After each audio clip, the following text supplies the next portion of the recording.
It's a pleasure to have you here. We are live on DSTV channel 421, Go TV channel 144 around the world at myjoyonline.com and on your digital TV. Now, the coalition of La Youth Association wants a parliamentary probe into the violence allegedly unleashed on them when they protested against what they say is an encroachment of their lands by the Ghana Armed Forces.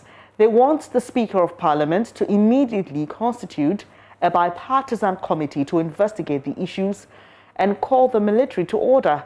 The group converged and protested on some lands in contention located between Chado and the airport hills around the military cemetery, and this was to register their displeasure over what they say is the military's encroachment, and they were violently removed from the premises, including media persons, an action the Ghana Armed Forces has justified as necessary to protect some installations.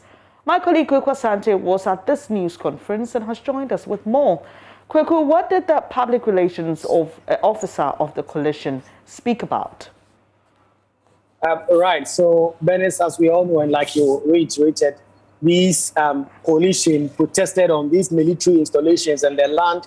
They're demanding that they want the authorities to give them the land back. They've been explaining that in 1950, their ancestors handed the land to government for the military to set up some installations over there. But for some time now, the military is trying to encroach on substantial amounts of the land. And so they want government to hand them back the land. So when they went there to protest, the military also went there to try and disperse them of. Some violence ensued. Some of them got injured, including media men who were there to cover the protest. And so they are calling on Parliament today to institute a bipartisan investigation into what happened, to exactly ascertain the use of force by military, whether or not it was proportionate, and also to, as they were, put out sanctions on some of these military officials and their commanders who put out them to engage in those conduct. They are saying that they are almost always going to go onto that land to ensure that they get the land back, and that there's specific actions that were taken by the military against them is not going to stop them at all. Kweku, the group is also demanding that the Minister for Lands and Natural Resources, Samuel Abujinapo, sticks to a consensus reached between the ministry and the La Traditional Council. Tell us more about that.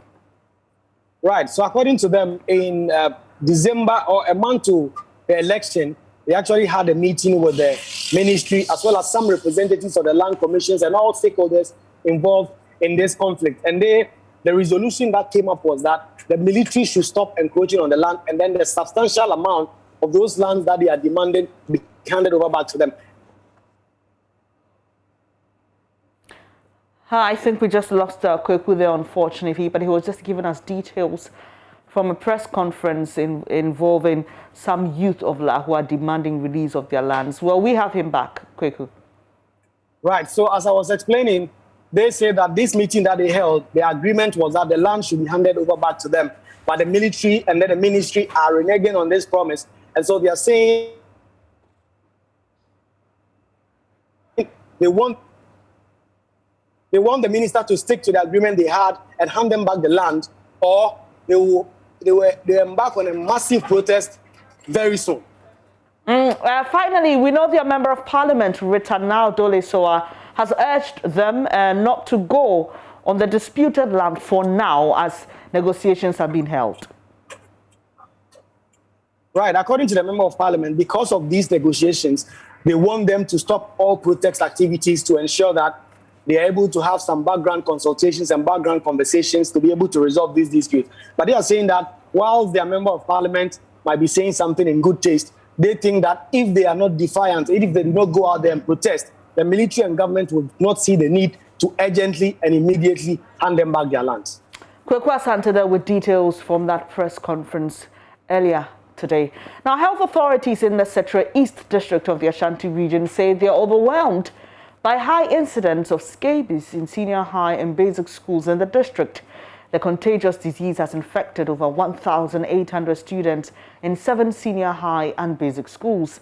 District Health Director Justice Oforiamwa has appealed for stakeholder support as the Directorate struggles to contain the spread of the diseases in the schools. Ohiming Terry of our health desk has more in the following report. Neglected tropical diseases have been generally wiped out in developed countries. but it persists in poor and marginalized nations. Health officials in the Secretary East District say almost every community has recorded a case of NTD. Gideon Asarimante is the Secretary East District Health Surveillance Officer. NTDs are scattered across our district.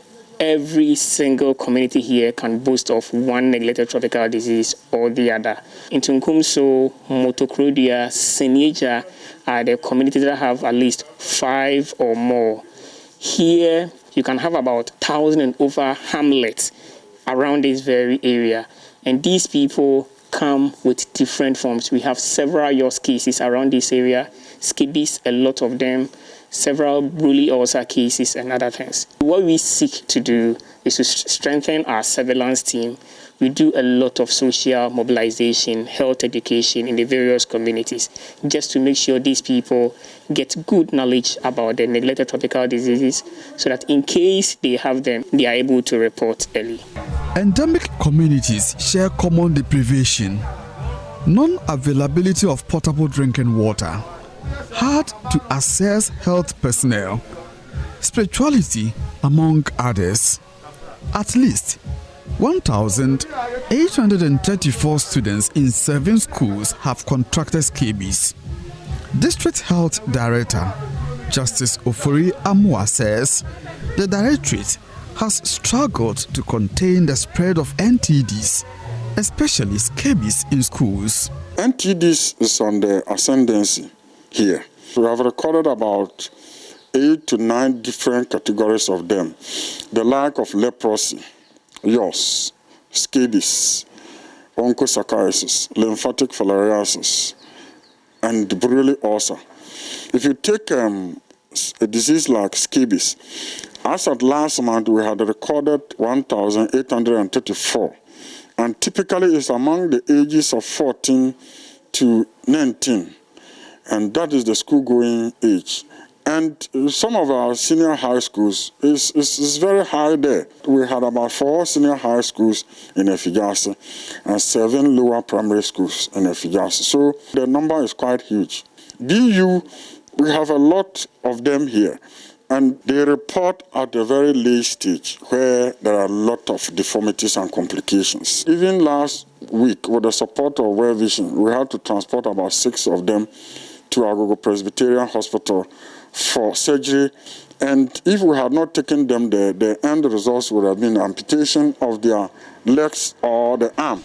Mr. Ofori Amwa says despite improved surveillance at the Health Directorate, public apathy leading to late reporting of cases is making containment difficult. He wants all hands on deck to contain the situation. The nature of the disease is so contagious that as you fight it from this side, it begins to come from the other side. And therefore, we need to attack the disease holistically, involving all stakeholders, bringing them on board Zoom Lion, Ghana Education Service, Ghana Water Company, because it's a water-related disease. So it's very high. Most of them think that it is a disease which doesn't have a cure at the hospital. All the conditions. Brulee ulcer, they think that it's a curse. Scabies, they think that somebody has cursed you. You want to steal something as a schoolboy and you have been cursed. That is why you are scratching your body. There is medicine for it. If you take leprosy, we have recorded so far about 4 of them. People think that it is a curse. So that perception we hold as a community, as a people, must be cleared off. We need a very pragmatic effort to get all these cases recorded earlier, giving them appropriate treatment. From Efijase in the Ashanti region for Joy News, Oyemi Interior reporting. To some politics now, the National Democratic Party, NDP, says the opposition NDC risks having some individuals break away to form new political parties. The NDP was formed by some NDC members, including former First Lady Nana Konadu Rawlings, who cited disagreements with the party as the reason. The NDC has recently made news after some of its senior members publicly demanded accountability from its executives on why the party has underperformed in recent elections and what seems to be a departure from its time-tested ideals. NDP General Secretary Mohammed Frimpong says the largest opposition party is struggling because a lot of its members are projecting quote-unquote self-interest rather than the ideals championed by its founder, Jerry John Rawlings. The inception of the Fourth Republican dispensation, I don't think that has been done effectively. Somehow, after the Rawlings 2 terms, virtually this has been folded and thrown away. If that changes, you find a party, for instance, if the NDC is to return to those ideals that you speak of, there's something that the party may... There's a demonstration of it. Now, I don't think there's a clear demonstration of this path by the NDC. There's not clear demonstration of this power at all by NDC. And just as I've told you, the test was in that, because people will come with a whole lot of ideas, arguments, just to scuttle, a main principle, that allows for participatory democracy. And we think that until that is done, the real goal that we're seeking in our Fourth Republican democracy will not be achieved. And finally, I'm asking this because, the NDP came from the NDC. The NDC seems to be facing some challenges now. What do you make of what is happening within? People are calling for accountability within that party, among other things. I know that it's due to such similar disagreements. That's how come the NDP came about. Exactly, this is a derailment of the goal. It's a derailment of the goal in the sense that a lot of people are projecting, self-interest, and when you're in a party where a lot of people start projecting self-interest, certainly the core philosophy, is deflected.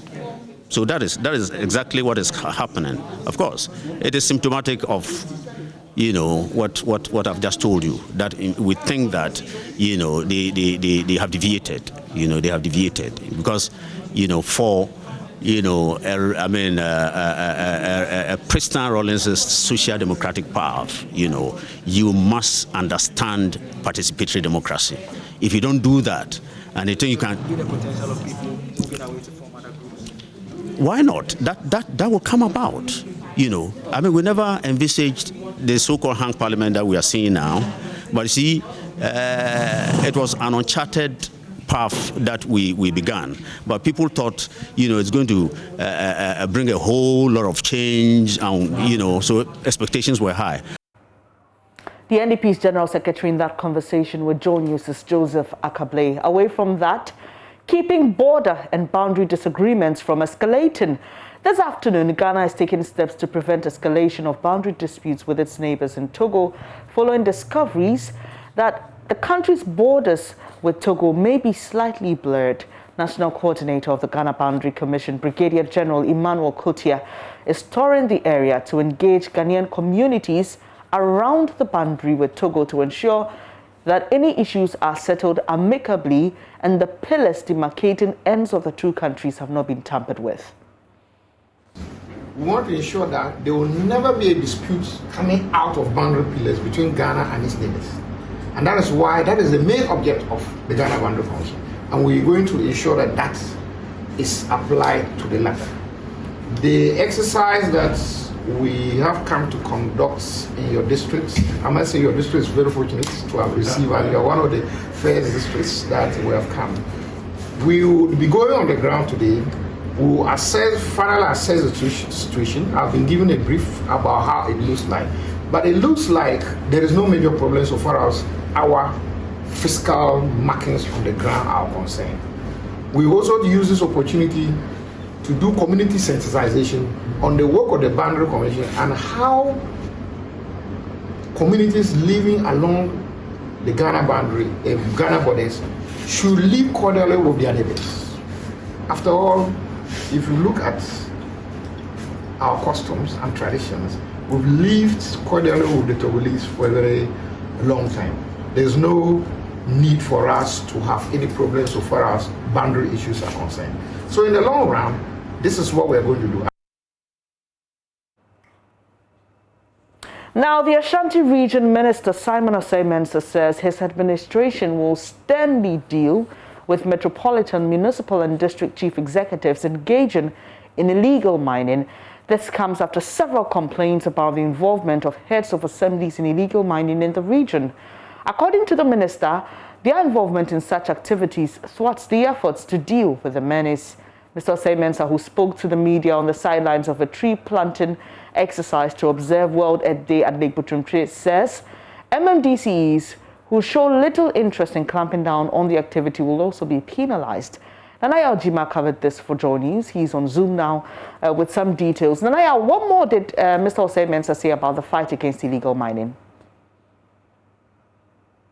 Though the NPP government in the first administration tried their best to fight illegal mining, they couldn't do so completely. So the president has given them another task to strengthen such fight in their second term in office. And now he believes that there's the need for the MMDCs to step up efforts to help fight the illegal mining. And he also spoke about protection of the environment. He believes government will have to do everything possible to ensure that lands and other natural resources are protected, especially trees, which affect the climate change. So he is also employing MMDCs to help plant trees to protect the environment. And he jointly led a team to the Lake Butumtri to plant trees across around the lake. And we know that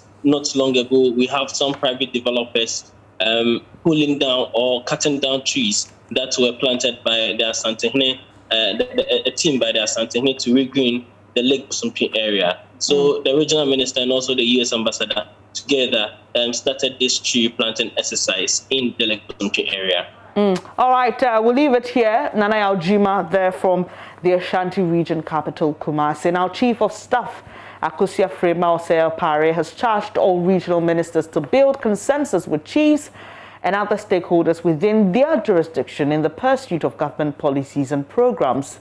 In the past few weeks, several traders have been cleared from major streets in Accra as part of the regional ministers' Making Accra Work project, with some, including General Secretary of the governing NPP, criticizing his style. But addressing a regional ministers and chief directors conference, Madam Osei-Pare noted that consensus building is at the heart of effective policy implementation and thus must be visibly pursued by the ministers in their work.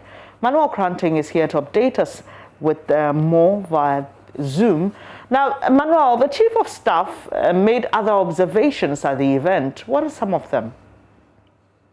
Also, Ben, is the Chief of Staff, Madam Akosua Frema Osei-Pare, has been talking about the regional coordinating councils and indeed their role in effective decentralization.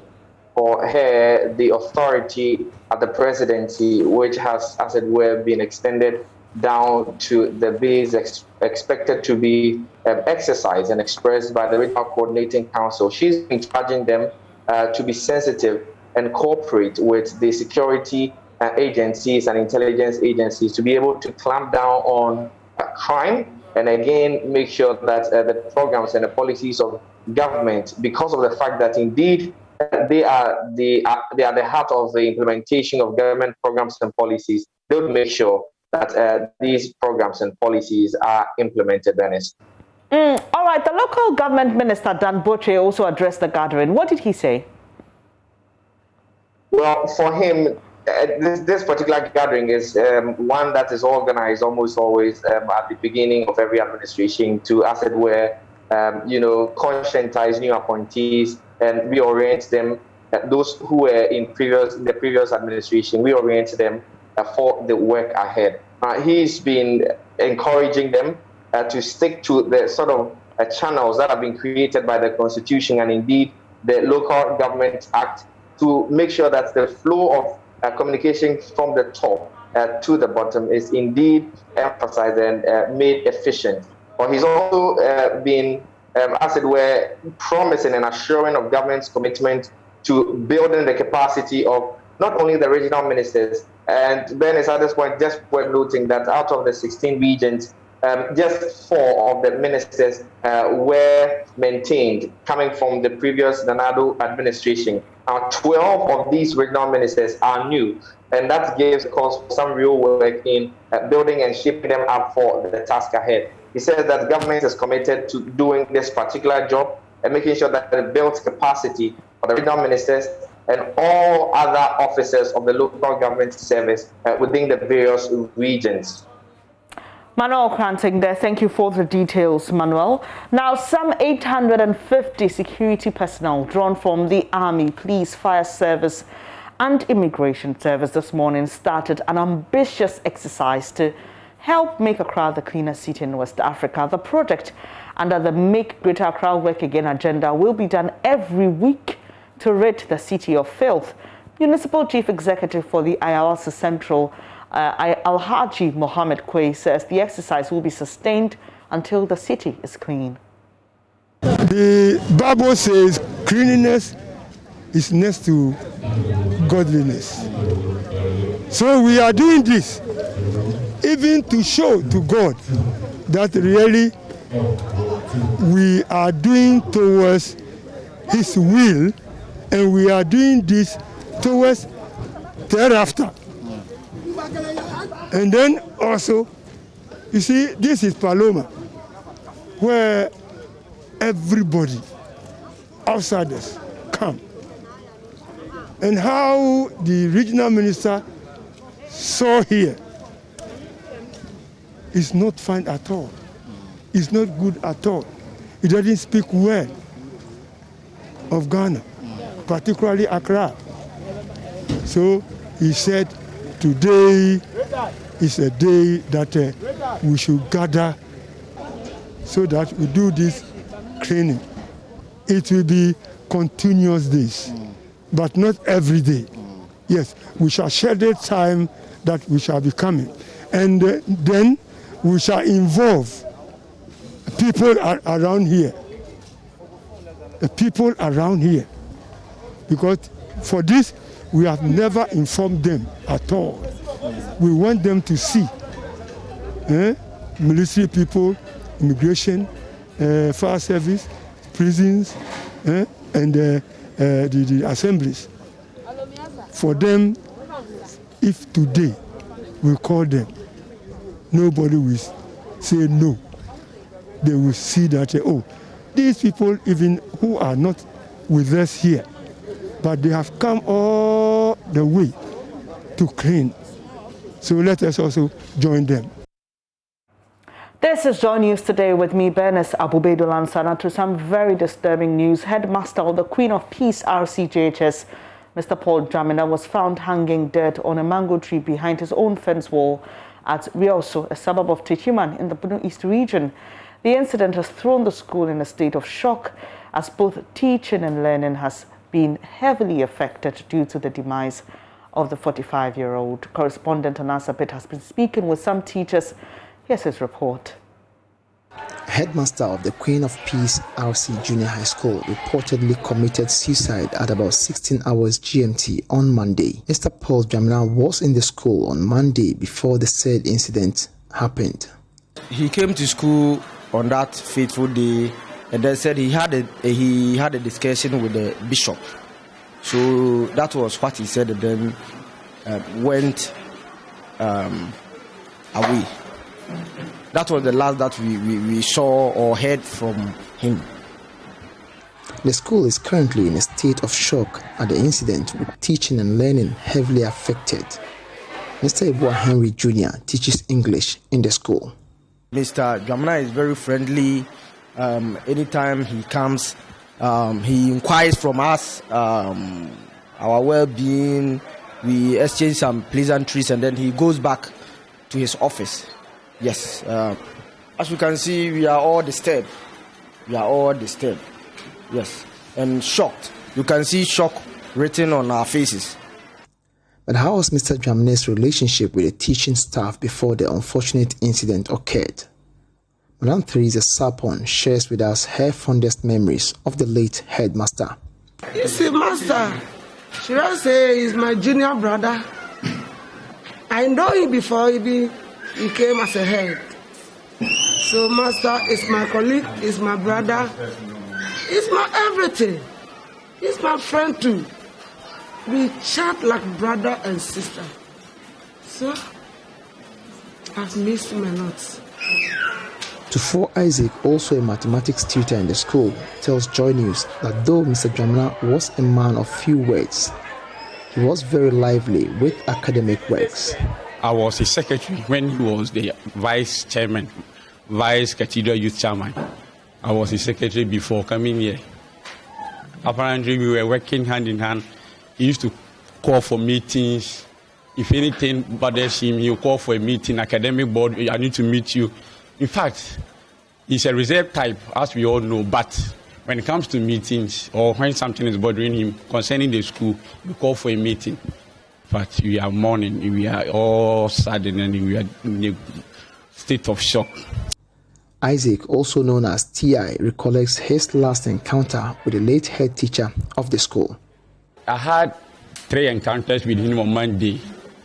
When I came to school in the morning, I went to his office. He asked of my father's condition because my father had already been admitted at the hospital. So he asked how my father was faring on Monday morning. And I told him, oh, by God's grace, he's doing good.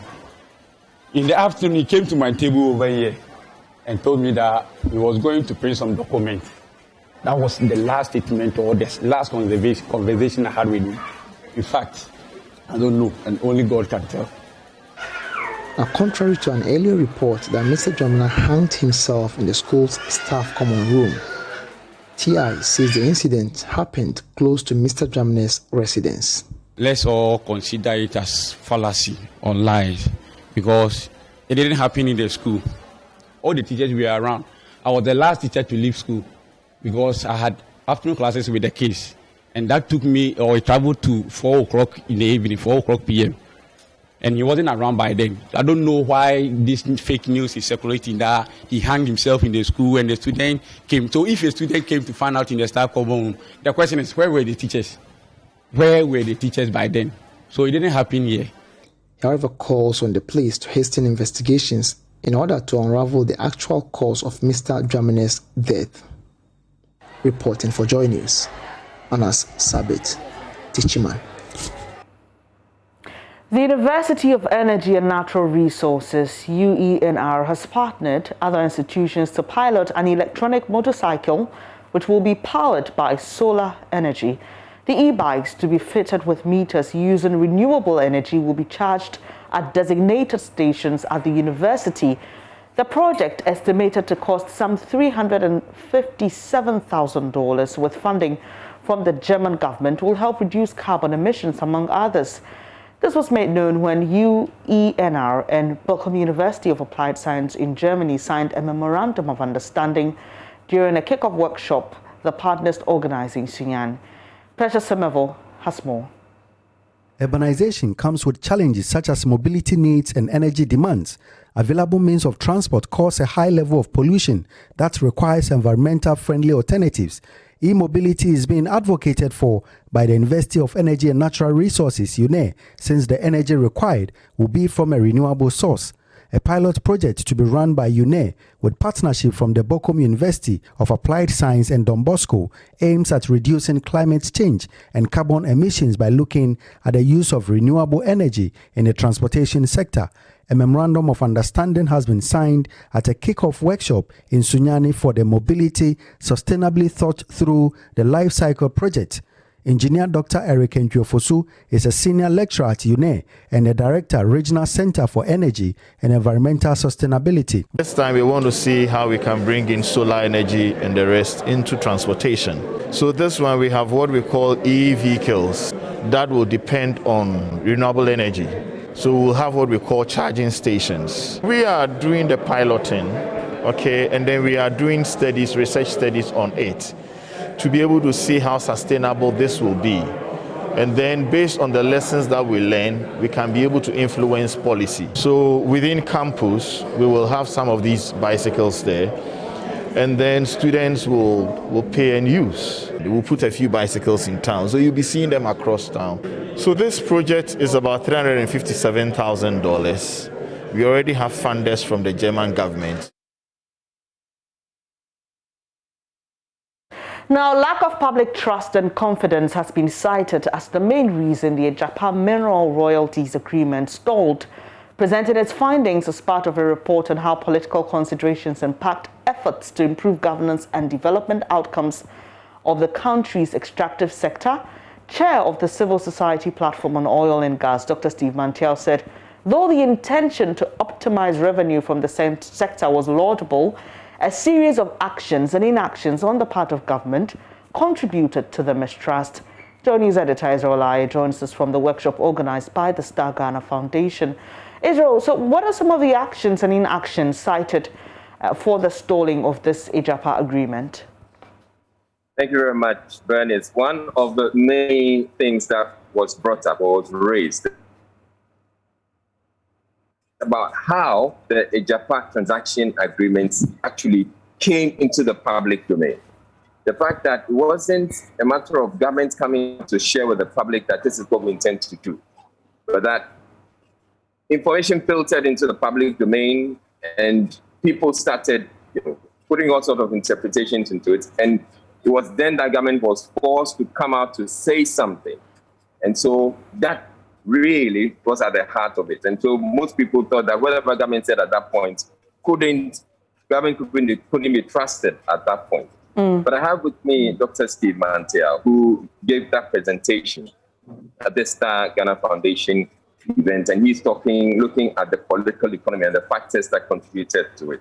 Thank you very much, Dr. Steve Mantiao. So we talked about why we think that you thought that this the Ejapa agreement stalled when it first came up in government. But you also talk about the fact that the intention itself is not bad. I want you to explain why you believe that this is a good intent. No, I think that it is important to recognize that globally there is scarcity of development finance. And this has been compounded by the impact of COVID-19 on the global economy. And so for a country to seek to innovate, to raise badly needed finance for our national development isn't a bad idea. And it is within this context that Ejapa was introduced. And so the idea itself isn't a bad one to the extent that it helps to preserve the value of our future royalties. But you also indicated that the lack of transparency or the approach or how the information about Ejapa came into the public domain is one of the reasons why this thing it brought about this lack of public trust. How do you think this can be resolved now that government is saying that it's going to bring this, or the president has indicated that they're going to bring this deal back? I think government have to learn to be proactive and not to get people to demand information before they receive it. We know in the run-up to 2020 elections, the president directed in response to the corruption risk assessment undertaken by the then special prosecutor that this whole transaction needed to be reviewed and to incorporate into it the concerns of the CSOs. One expectations we as CSOs would do have is that once the remedial actions have been taken, we'll have the opportunity to review ahead of taking these documents back to Parliament. Some consultations around it to ensure that all the concerns we have are properly addressed, will not be out of place. It helps to build public trust in whatever is being taken to Parliament. I think it's important to understand the fact that our democracy is underpinned by the principal-agent relationship principle, so that when we elect people to take decisions on our behalf, we reserve the right to be consulted on major decisions to be taken, especially in matters related to our common heritage. Dr. Steve Mantiao in that conversation with Joy News editor Israel Aye there. Thank you very much, Israel. You're watching Joy News today with me, Bernice Abubedu-Lansa. Coming up shortly, Dao Kwao is standing by with the latest from the world of business.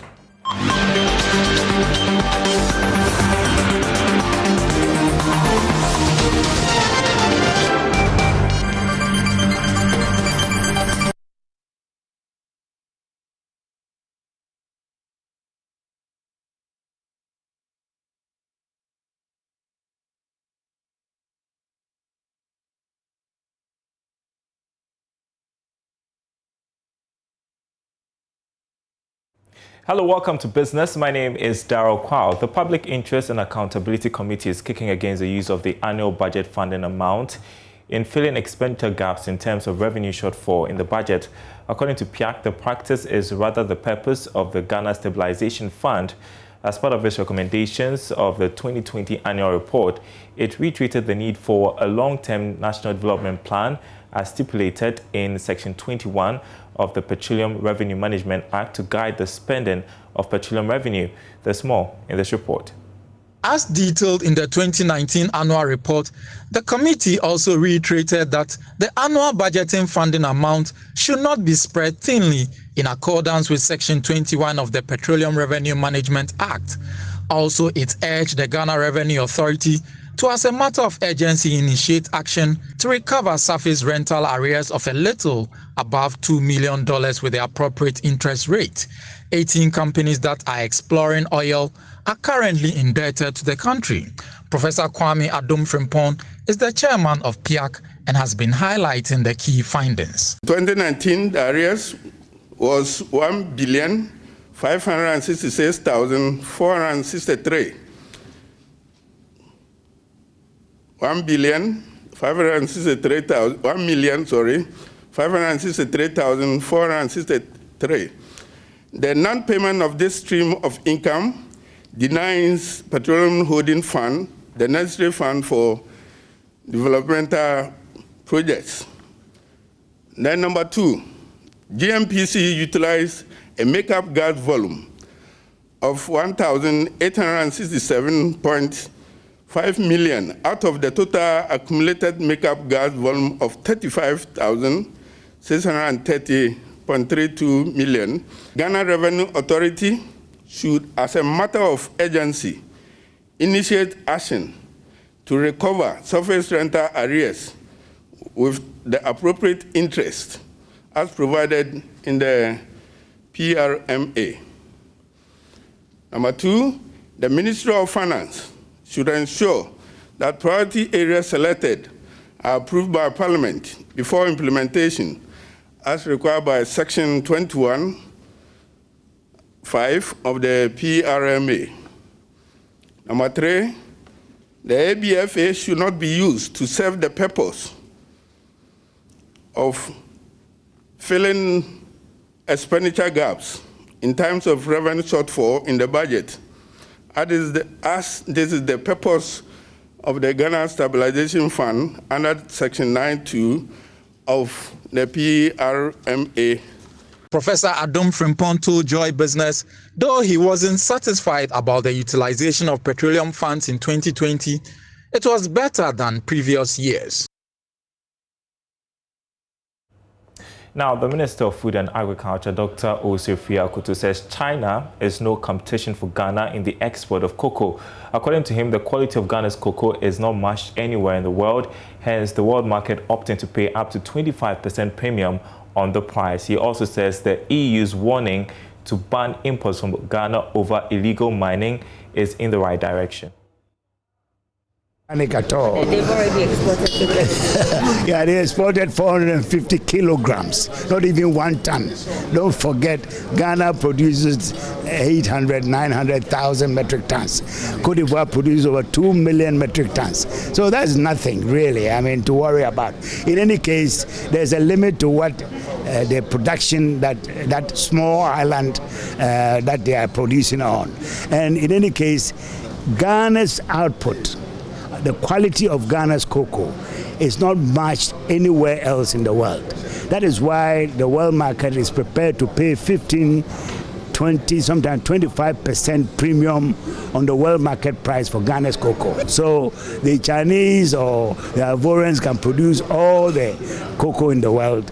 Still, the premium on Ghana's cocoa will be maintained because it's unique to this country. How about the EU's recent hint about banning Ghana from exporting cocoa? Well, because of this galamsey, we are destroying our environment, and the world is concerned about that, and they are saying that we as a government should do something about it. We cannot sit and get these Chinese and other foreigners to come and destroy our waters, our forests, and so on. So for me, it's in the right direction.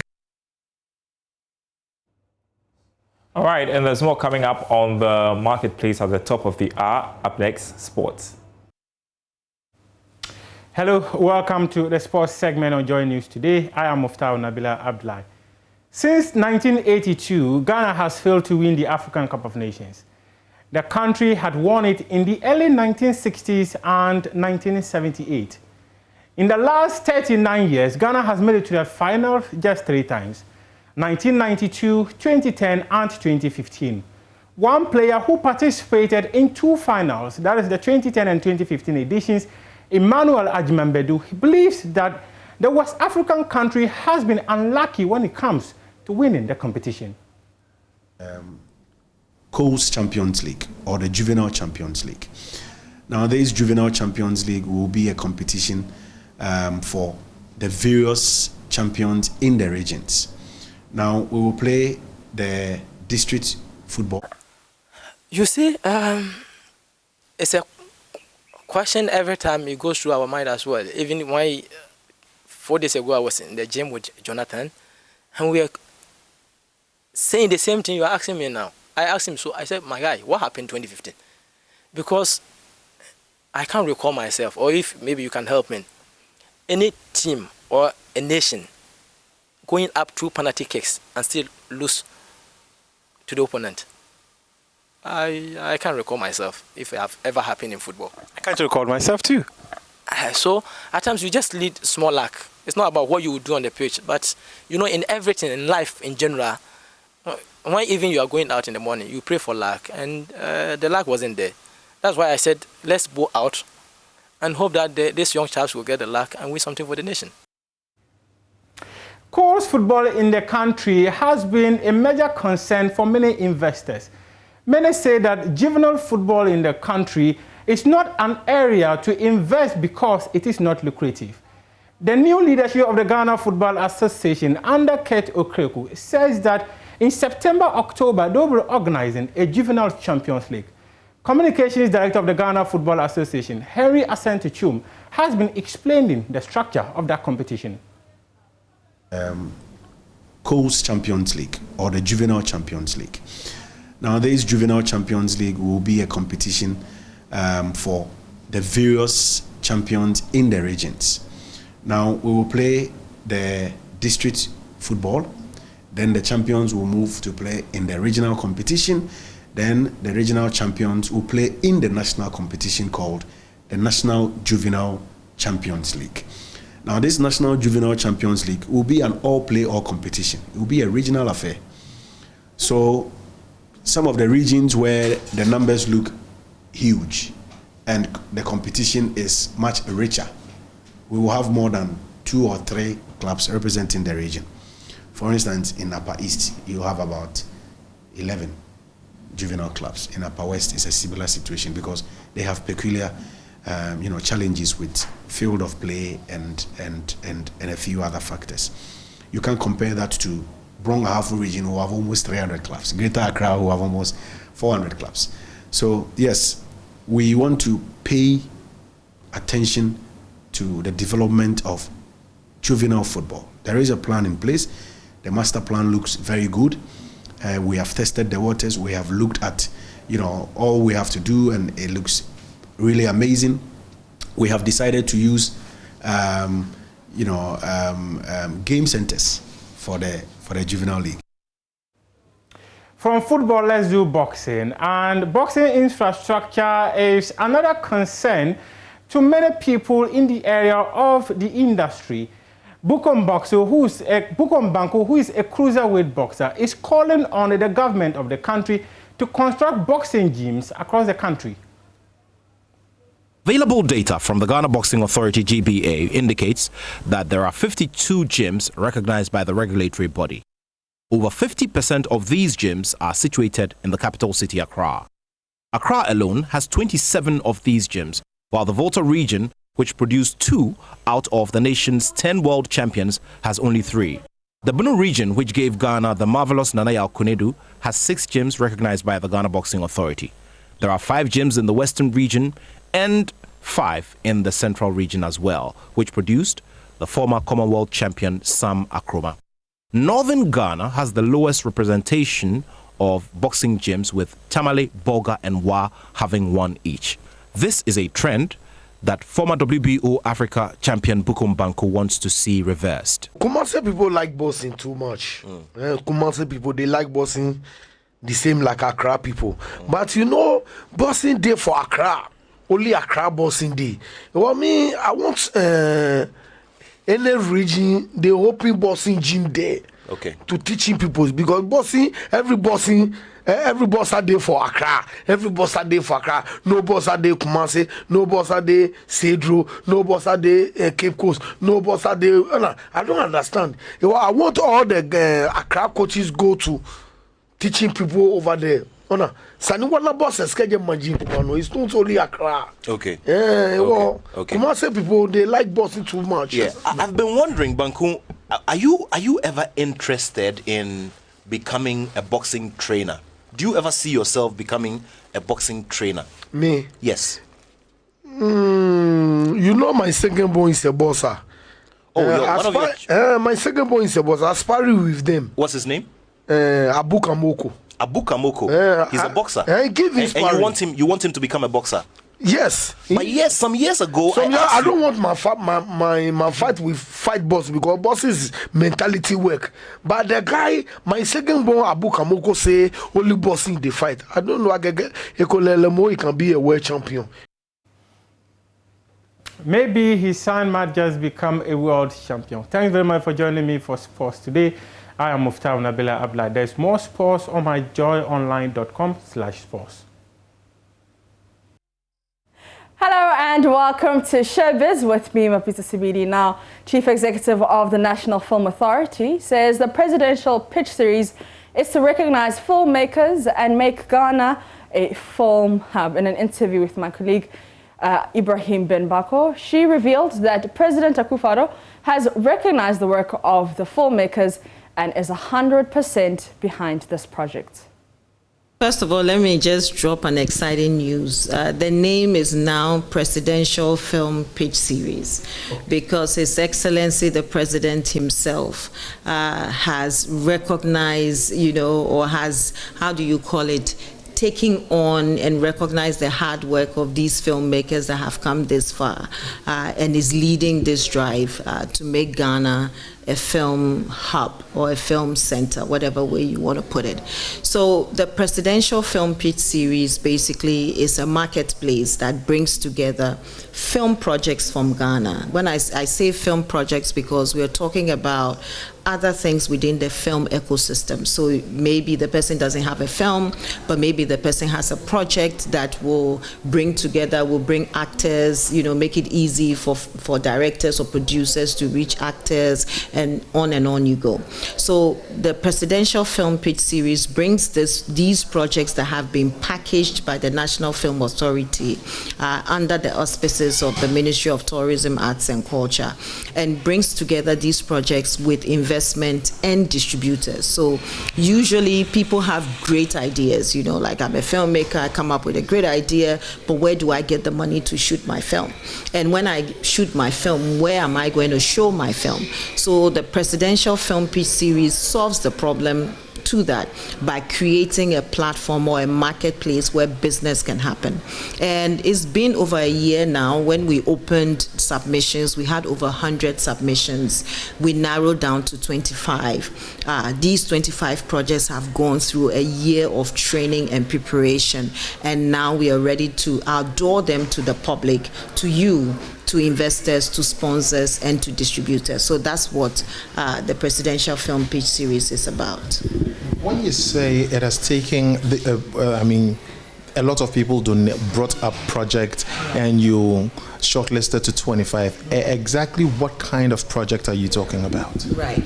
So we are talking about films or different genres. So documentaries, comedy, drama, TV made for TV films, made for cinema films, like I said, businesses within the ecosystem. So it's a very wide range of projects. And it was exciting for us because, you know, before we started this, we thought, you know, business is slow, let me use that word.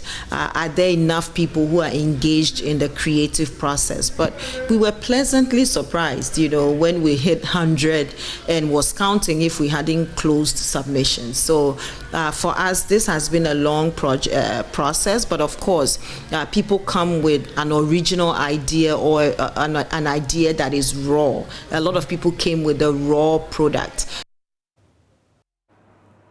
That'll be it for this edition of Joy News Today with me, Bernice Abubeidulansa. I really appreciate your company. There's more news when you log on to myjoyonline.com.